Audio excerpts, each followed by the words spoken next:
La próxima ponencia va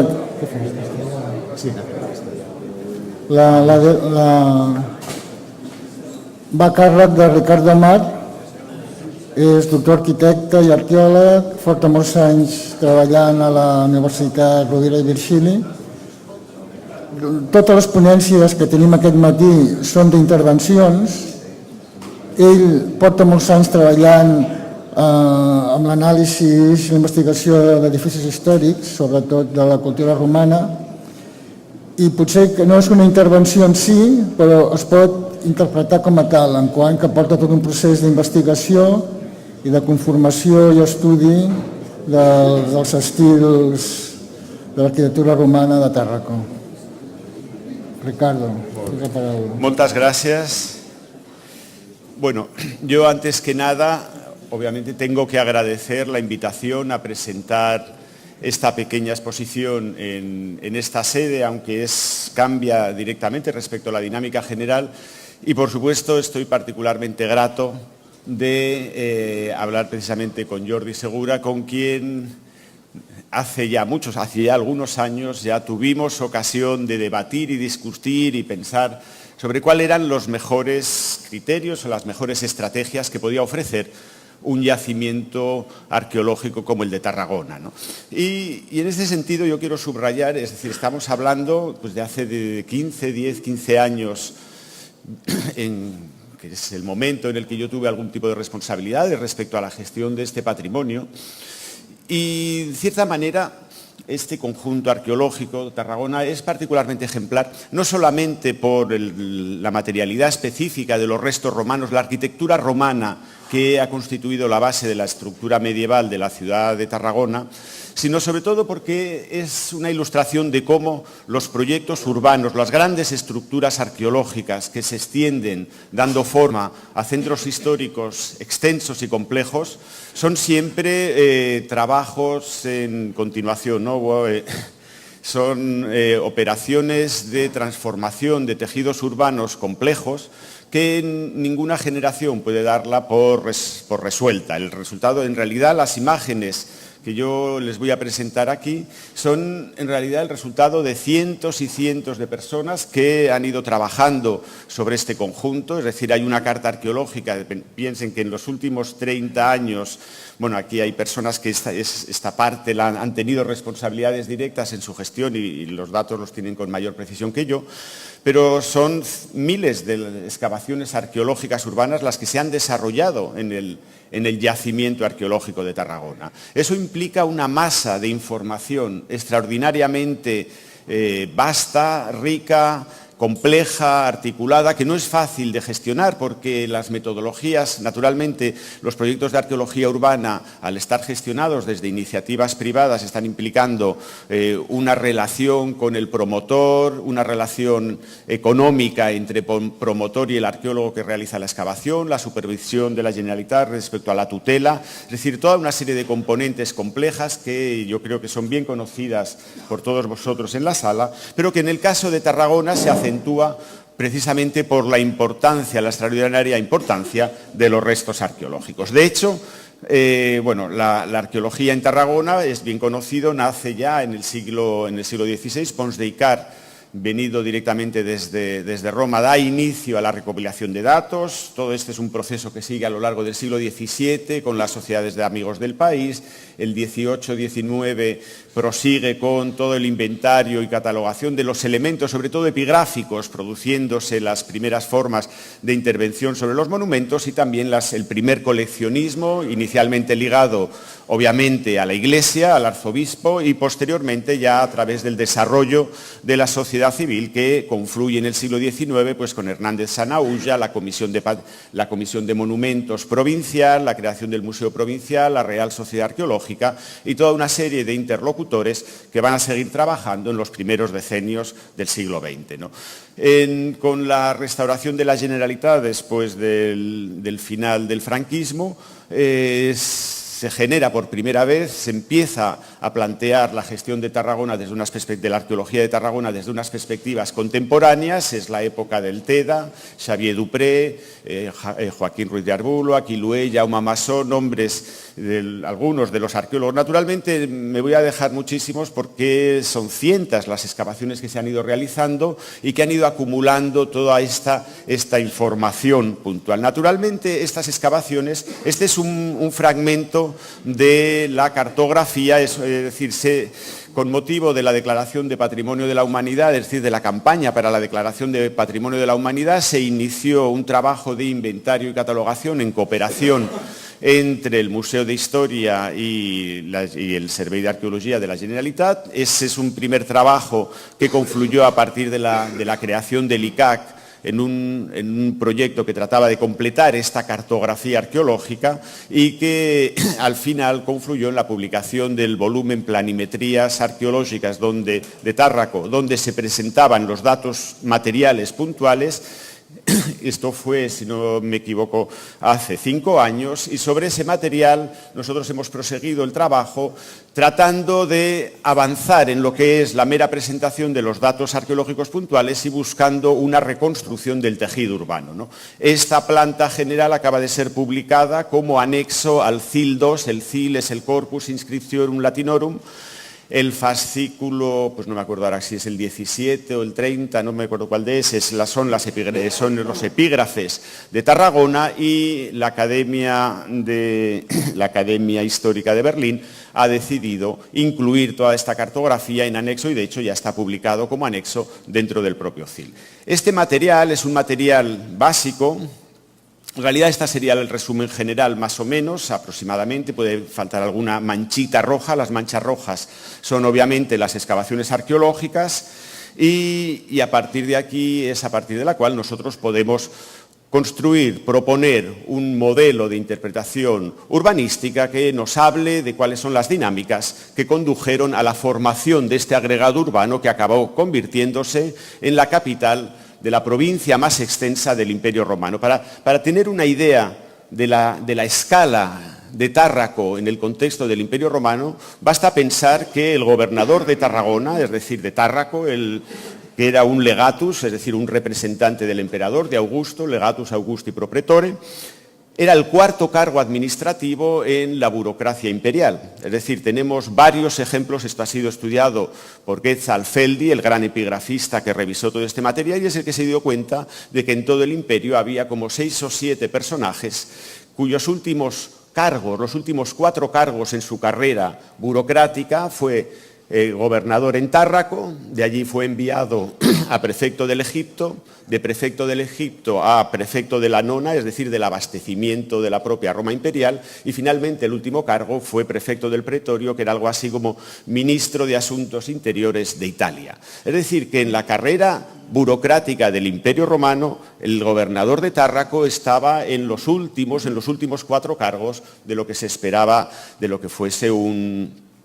funcionario realmente que consigue llegar al final de su propia carrera. Eso nos va a dar idea un poco de la importancia de los monumentos que el Estado, es decir, la administración imperial, desarrolló en la propia Tárraco, en la Acrópolis de Tárraco, como expresión precisamente de ese rol simbólico que las capitales provinciales asumían como pequeñas copias de Roma en pequeñito. Para entenderlo, esto naturalmente nos lleva a un problema. Bueno, esta imagen que sería, podríamos decir, un poco la estructura de Tárraco en el siglo II después de Cristo, que sería ya la fase de su máximo desarrollo urbanístico, con una gran acrópolis en la parte alta que corresponde a la actual parte alta y ciudad histórica, ocupada por 3 grandes terrazas con 3 grandes edificios de carácter público, y en la parte baja,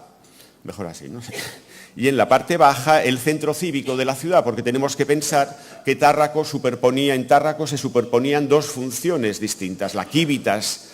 Tárraco, es decir, la ciudad Tárraco, que tenía sus organismos autónomos de administración como cualquier civitas, como cualquier ciudad romana estándar, su senado local, el Ordo Decurionum, pero en la parte alta se desarrollaron toda una serie de plazas inmensas, templos y hasta incluido un circo dentro de la estructura urbana, ligados a la administración provincial, es decir, a las funciones de capitalidad de la provincia que a partir de Augusto asume Tárraco. Esta dualidad de conceptos, la parte baja asociada a lo que es la ciudad y la parte alta asociada a la administración imperial, es la dualidad fundamental que nos va a permitir entender la articulación, el desarrollo de este agregado urbano como un agregado enormemente complejo, con una dinámica y que responde, en cierta manera, a la dinámica propia de lo que sería la historia específica de Tarragona. Y esto es importante tenerlo en cuenta porque nosotros cuando hablamos del urbanismo romano siempre partimos de un paradigma, que es el paradigma de la ciudad romana y de la arquitectura romana consolidada, pues prácticamente desde el siglo XIX y básicamente en el siglo XX, desde unas perspectivas estructuralistas y muy racionales. Y en realidad, cuando comienzas a trabajar con cualquier ciudad romana en su detalle, te das cuenta de que se trata de una construcción historiográfica que hemos construido nosotros. Es decir, la ciudad romana es una ciudad que se desarrolla a partir de un sistema de estructuras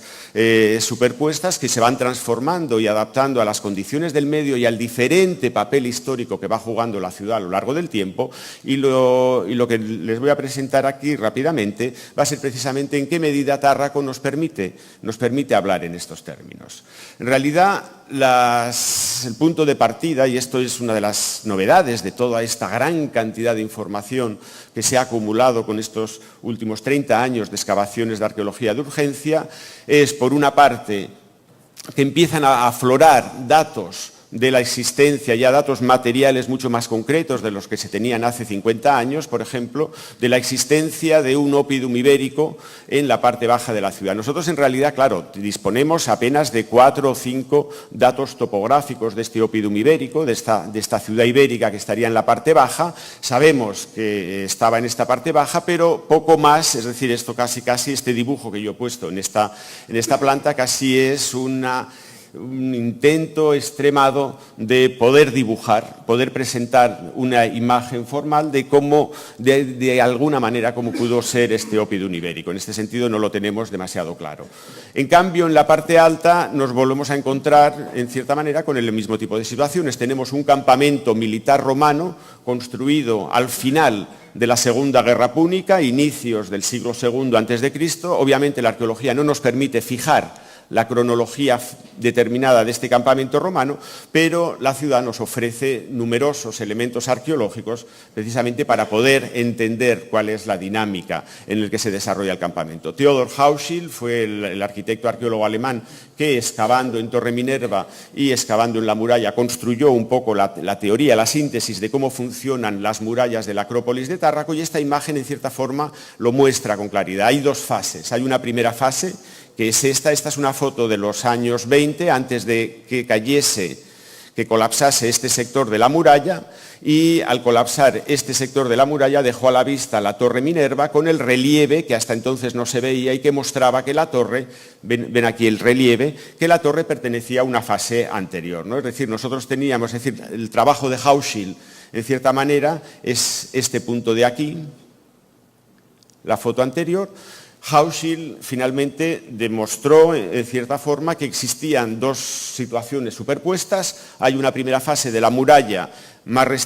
restringida en cuanto a superficie y una fase de la muralla en la cual se extiende y alarga sus muros hacia la parte baja de la ciudad, ¿no? En cierta forma, la dinámica sería un campamento militar romano construido como base de operaciones para la conquista de Hispania al final de la guerra contra Aníbal, un oppidum ibérico que existía precedentemente, que está en la parte baja, y en el siglo II, el siglo de conquista, la tensión entre estos dos polos, entre estos dos asentamientos, va a ser precisamente la tensión funcional entre ambos polos, va a ser el que va a determinar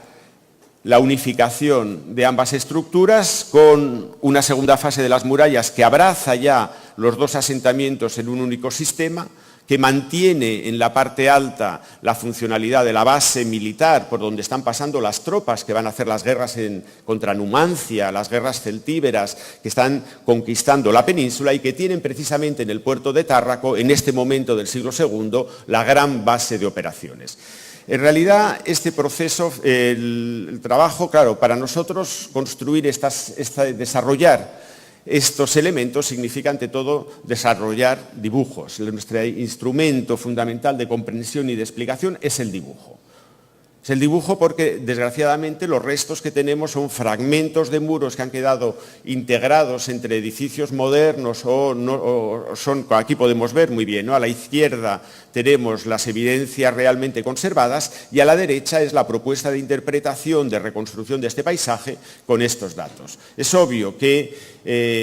la reconstrucción de la derecha refleja todo un análisis interpretativo. No tenemos esos datos con certeza, no sabemos con certeza que toda esta parte de la ciudad tuviese en época romana exactamente esta planta, pero con los datos disponibles ahora y articulando todo este discurso nos permite llegar a estas propuestas que naturalmente una nueva excavación nos obligará a cambiar o a modificar. Por eso digo que el trabajo arqueológico en un contexto tan rico y tan denso de información como Tárraco es un work in progress, ¿no? Está siempre actualizándose, pero desde el punto de vista de la presentación social de los resultados de las excavaciones, nosotros nos vemos obligados realmente a interpretar y a tratar de presentar una propuesta que dé coherencia a la estructura de los restos, ¿no? Por ejemplo, por ejemplo, en la excavación del Capitolio en la parte baja, pero me interesaba sobre todo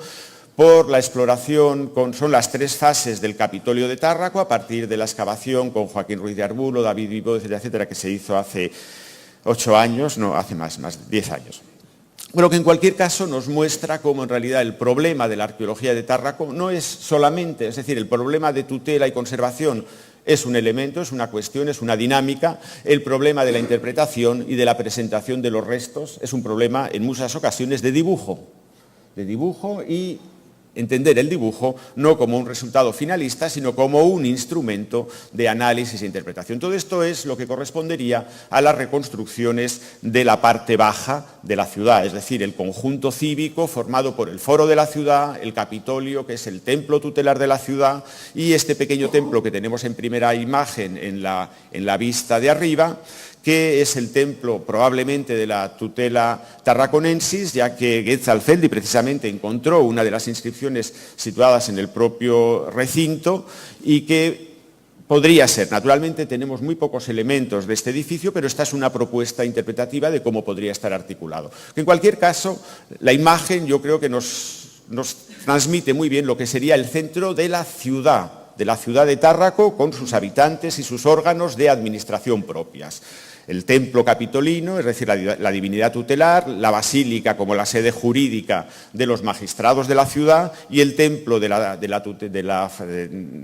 en cierta forma está tratando de reflejar lo que sería la propia protección de la ciudad, articulados en toda una plaza con el teatro que es el gran edificio administrativo normalmente ligado a la ciudad, asociado a este conjunto. Esta ciudad se habría desarrollado precisamente en el interior de las nuevas murallas, es decir, la ciudad, el campamento militar situado en la parte de arriba, en la segunda fase alarga sus murallas hasta la zona portuaria, incorporando todo ese espacio que se extendía entre el Oppidum ibérico y el campamento y convirtiéndolo en la sede de esta ciudad, de esta colonia Urbs Triumphalis Tárraco, con un reparto de mallas regulares, con ínsulas distribuidas en parcelas regulares para colonos igualitarios en una deductio, es decir, en una fundación en los términos tradicionales que conocemos para este tipo de figuras. Esta, por ejemplo, es uno de los dibujos de una de las propuestas de interpretación del teatro romano, naturalmente utilizando los elementos, pero que naturalmente no es que nosotros pretendamos decir que tenemos la certeza de que el teatro era así. Este es un modelo interpretativo que incorpora los datos disponibles siguiendo la tipología de lo que son los teatros romanos. Naturalmente aparecerán nuevos datos que pueden hacer modificar este esquema. Y en realidad lo que nos interesaba aquí desde esta perspectiva no era la parte cívica de la ciudad, es decir, la ciudad Tárraco, todo este centro cívico que se organiza en la parte baja, sino entender cuál es la dinámica, cómo nosotros podemos presentar una dinámica que nos explique la secuencia de terrazas que organizan la parte alta, transformando lo que inicialmente fue la base militar, que desde el siglo II había sido el eje de la llegada de las tropas romanas al Valle del Ebro, a la meseta, etcétera, etcétera. Solamente para que tengáis una idea, siempre estas medidas son como muy de guía turística convencional, pero la plaza de representación, que es esta gran plaza ceremonial que está en el centro, es la plaza más grande, más extensa que jamás se llegó a construir en el Imperio Romano. Es decir, los 300 metros de dimensión máxima que tiene la plaza supera en 20 la siguiente, que sería la de Afrodisias en Turquía, que es un poquito más pequeña. Naturalmente no es un problema de libro de récords ni Guinness, pero sí para darnos cuenta de que ni tan siquiera Roma en sí mismo, naturalmente en Roma el coste del suelo hubiese sido muy diferente, obviamente, pero que ni tan siquiera en Roma llegaron ellos a construir una plaza tan extensa. Y esto nos muestra, en cierta forma, el valor simbólico que la capital de la Tarraconense, que Tárraco, tuvo para el Estado romano en la articulación de su propuesta de organización de las provincias occidentales del imperio. Hoy en día este gran conjunto de terrazas lo vemos organizado en base a una ciudad medieval que se ha desarrollado en torno a sus murallas. Las murallas son prácticamente las mismas que existieron, pero ya se intuyen las tres terrazas. La terraza del circo la tenemos aquí. La plaza de representación, ese gran centro ceremonial que es la plaza de 300 por 150 metros, es toda esta terraza intermedia, y en la terraza superior, donde ahora vemos la catedral, tendríamos que ver la posición del templo de Augusto con un recinto de culto perimetral, parte de cuyas paredes se han conservado en los muros del claustro de la catedral. Estas son las imágenes. Abajo, vemos, he introducido algunas imágenes, aunque supongo que es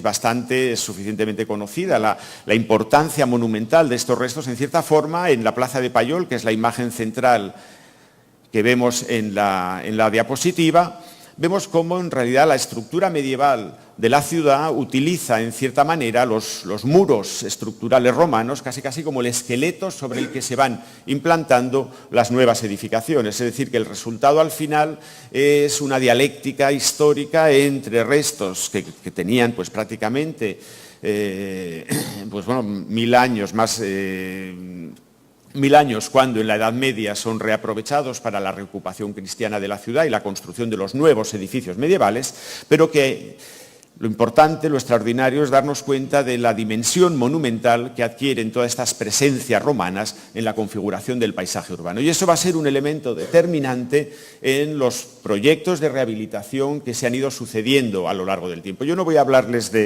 no os voy a hablar del tema de la intervención. Y arriba vemos una de las propuestas, una muy visual, y que tendríamos el único elemento que tendríamos que modificar respecto a la propuesta sería la inclusión probablemente del templo de Augusto en el centro de esta plaza, ¿no?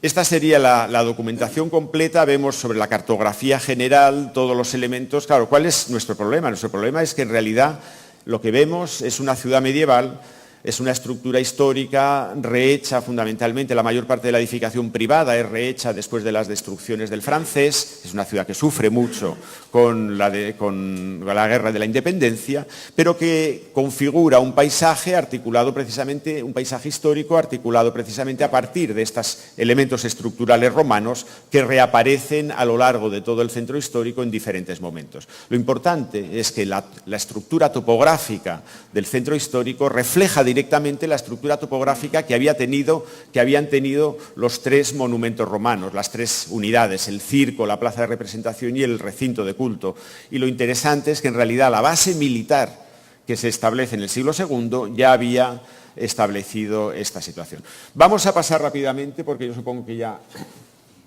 queda muy poco tiempo, la imagen, sobre todo porque lo que me interesa es entender cómo la ciudad, es decir, este agregado que nosotros lo podemos ver en esta imagen, con esta idea de proyecto arquitectónico tan cerrado y tan articulado, en realidad es el resultado prácticamente de 200 años de historia romana en esta colina, donde progresivamente se fue construyendo todo el conjunto. Esto sería un poco todas las emergencias cartografiadas, integradas con toda una serie de elementos y que nos permitirían entender que la primera situación pudo ser una de este tipo. Tenemos la configuración del campamento militar con 2 terrazas, al menos de las cuales tenemos ciertas evidencias que están prefigurando cómo este sistema de terrazas estaba ya establecido en el siglo II antes de Cristo, cuando este espacio era un espacio de utilización militar. La propuesta que nosotros hacemos para entender esta dinámica es que un monumento del cual desconocemos su ubicación, porque lo único que tenemos son las citas de las fuentes escritas y la moneda, una moneda con su representación, que es el altar de Augusto, que es el primer monumento ligado al culto al emperador que se construye en su propia vida, y que para nosotros la propuesta, la hipótesis que planteamos es que en realidad el nacimiento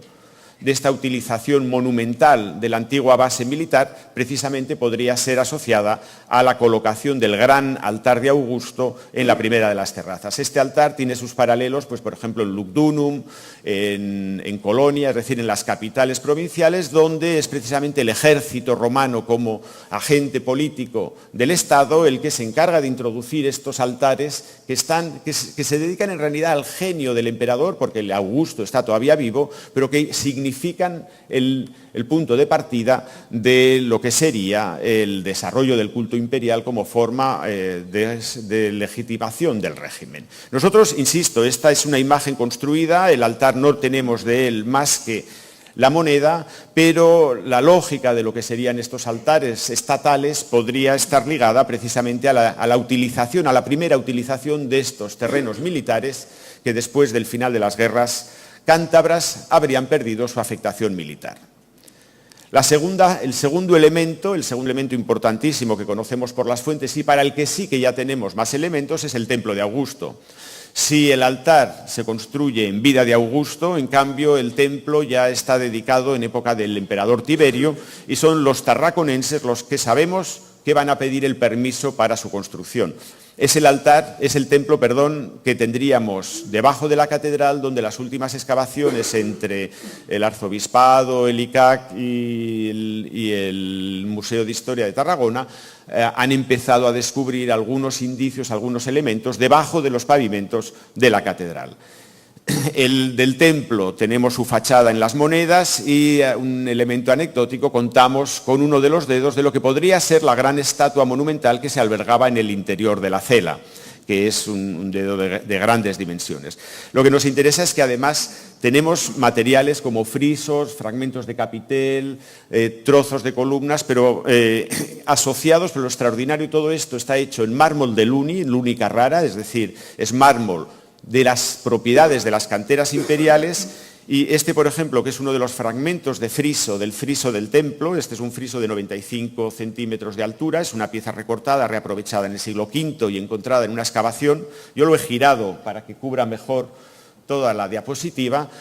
porque es que la calidad, son 95 centímetros de lado a lado, son los mismos talleres que en Roma habían esculpido el Ara Pacis. Es decir, son talleres imperiales que trabajan exclusivamente con mármoles de la Casa Imperial y que son enviados mármoles y artesanos a la propia Tárraco por encargo del propio Estado, precisamente para la construcción de este templo de Augusto, que se va a convertir, ya nos lo dice Tácito, en ejemplo para otras ciudades, esa idea ejemplar. Lo interesante desde el punto de la dinámica de la reconstrucción de toda la parte superior es que estos son, los capiteles, naturalmente eran capiteles de 1,80 m de altura, de los cuales tenemos numerosos fragmentos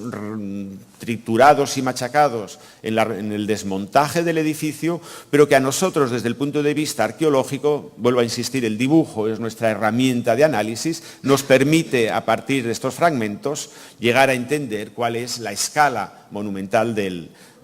edificio, ¿no? El diámetro, por ejemplo, del fuste de columna, que es el único elemento que realmente tenemos bueno en mármol, bien entero, bien conservado, con un buen fragmento, son 1,60 m de diámetro. Es decir, estamos ante columnas de 15, 16 metros de altura y que nos están hablando de que este templo gigantesco, este templo que podemos reconstruir gráficamente, en realidad se trataba de un templo gigantesco que reflejaba exactamente los estándares de la propia ciudad de Roma. Prácticamente es como el templo de Mars Ultor, que es el gran templo que estaba en el Foro de Augusto. Es decir, es el Estado quien trata de presentar aquí su imagen con una arquitectura clasicista inventada por el propio Augusto, es decir, son talleres áticos, es decir, el emperador hace venir a Roma talleres de artesanos procedentes de Atenas que elaboran un nuevo estilo porque es el Aurea Templa, ¿no? los templos dorados de los que nos hablan diferentes autores, que son la base con la cual el propio Augusto trataba de transformar la imagen de Roma, no solo la de sino también la de las capitales provinciales. Lo interesante es que para entender toda esta dinámica y sobre todo este continuo proceso de metamorfosis, es decir, este primer templo es un templo augusteo y sin embargo en un segundo momento, en época Flavia, es decir, unos 50 años después, les parece que el recinto que rodeaba el templo era pequeño, no era suficientemente grande. En realidad esto no lo sabemos, lo que constatamos es que el templo se construye en época de Tiberio y en cambio el recinto que hoy en día tenemos en torno al templo es 50 años posterior, ya es de época Flavia. Estos son los frisos de época Flavia, es también mármol de Luni, tenemos este fragmento de friso que además apareció junto al otro, pero que estilísticamente es 50 años posterior, ¿no? La imagen, en cierta forma, de los monumentos flavios, y aquí ahora para ver la imagen final, que sería esta, es decir, la plaza acaba articulada, es decir, la secuencia, las construcciones flavias son las que acaban dando forma a todo este conjunto, es decir, el templo pasa a ser integrado en un recinto, en una estructura de elementos que se superponen axialmente, el antiguo altar, que no sabemos si podría seguir en esta posición o no, porque naturalmente estamos operando con algunas partes, algunas componentes que son hipótesis de trabajo para ver cómo articulamos los datos, se organizaría como la terraza intermedia y una generación después, con Domiciano como emperador, ya se construye el circo que acaba configurando el resto de los elementos, ¿no? Esta sería una propuesta de cómo entendemos esta gran plaza ceremonial, donde se situarían las estatuas, donde se situarían los estanques, es decir, sería un espacio representativo del Estado, es decir, no es la ciudad, sino que es el propio Estado romano el que se concentra en la construcción de esta imagen axial con este gran propileo que liga el acceso hacia lo que sería el templo de Augusto y naturalmente el dibujo, ¿por qué insistimos tanto en el dibujo? Porque el dibujo naturalmente